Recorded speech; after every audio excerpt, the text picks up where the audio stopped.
మానసికమైన ప్రతి ఒత్తిడి యేసు నామములో విరిగిపోవును గాక అని ప్రకటిస్తున్నాం. ప్రతి చింత విరిగిపోవును గాక అని ప్రకటిస్తున్నాం.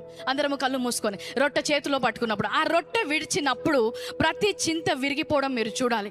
దేవుని యొక్క సమాధానము మీ జీవితంలోకి రావడం మీరు చూడాలి. ఈ క్షణమే దేవుని యొక్క సమాధానము నువ్వు విశ్వాసము ద్వారా పొందుకోవచ్చు. The Bible says restlessness is like unbelief.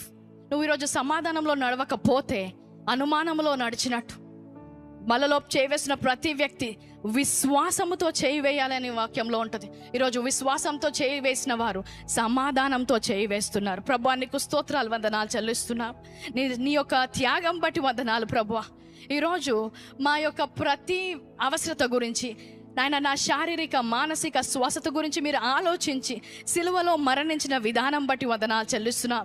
నా జీవితంలో ప్రతి చిన్న విషయం గురించి వందనాలు చెల్లిస్తున్నాం. ఈరోజు నేను చింతించట్లేదు, కానీ నీరిచ్చిన సమాధానాన్ని విశ్వాసంతో స్వీకరిస్తున్నాను. ఈరోజు రొట్టె విరుస్తుండగా ప్రతి మానసిక వ్యాధి విరిగిపోవును గాక అని ప్రకటిస్తున్నాం. ప్రతి ఒత్తిడి, ప్రతి చింత యేసు నామములో తొలగిపోవును గాక అని ప్రకటిస్తున్నాం. ఈరోజు ప్రతి ఒక్కరు దేవుడిచ్చే సమాధానములో నడుచుదురుగా కానీ ప్రకటిస్తున్నాం. ఈ లోకం ఇచ్చే సమాధానము కాదు, కానీ యేసు ఇచ్చే సమాధానములో వారు వెల్లుదురుగా కానీ ప్రకటిస్తూ